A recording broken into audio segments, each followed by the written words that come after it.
Once upon a time, in the heart of Africa, there lived a great warrior and king named Shaka Zulu.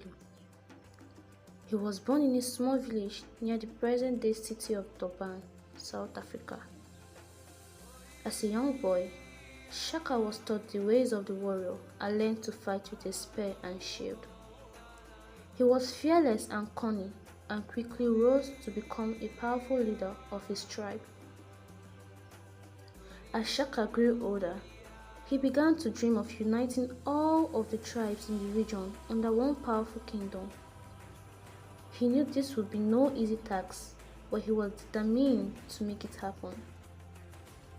With his army of skilled warriors, Shaka began to conquer neighboring tribes, always treating his defeated enemy with respect and honor, which was rare, because he believed that all people were equal and that every person has something valuable to offer in the society. As Shaka's kingdom grew, so did his reputation as a wise and just king. He would often sit under a large tree in the center of his kingdom and listen to the concern of his people.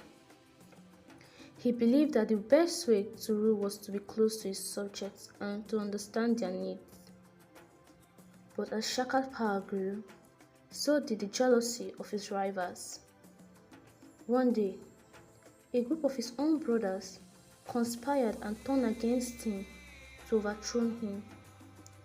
This led to a brutal battle. Shaka's brothers were defeated and Shaka emerged victorious once again, but deeply saddened by the betrayal of his own blood. Despite his victory, Shaka was never the same again. He became withdrawn and introspective, spending more and more time alone. His people became worried about him and feared for the future of the kingdom.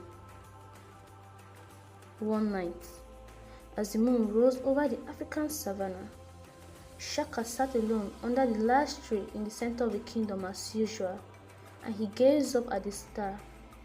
He realized that he has lost sight of what was most important in life.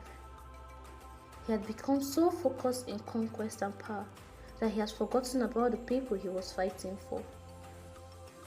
Filled with a newfound sense of purpose and desire, Shaka called a meeting with his people and apologized and vowed to lead his kingdom with compassion and kindness. He also encouraged his villagers and warriors to become not just a great fighter, but also great thinkers and problem solvers. He believed that by nurturing their minds and spirits of his people, he could create a kingdom that would last for generations. And also, under the wise and just rule of Shaka Zulu, the people of his kingdom thrived.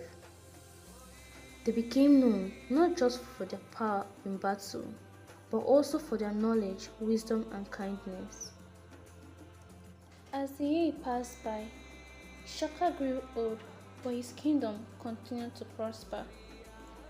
Not long after that, Shaka Zulu passed on to the great beyond. The villagers mourned for his death, but they always kept the king's word close to their hearts. But this went on for a while. A new king emerged and took over the throne, but he was opposite from Shaka Zulu, their former king. Things began to change. The people stopped putting the word of the former king in their hearts, but those who still believed in Shaka Zulu's word always looked up to the sky and felt a sense of hope and peace in their hearts, knowing that their king was watching over them and guiding them with love and wisdom.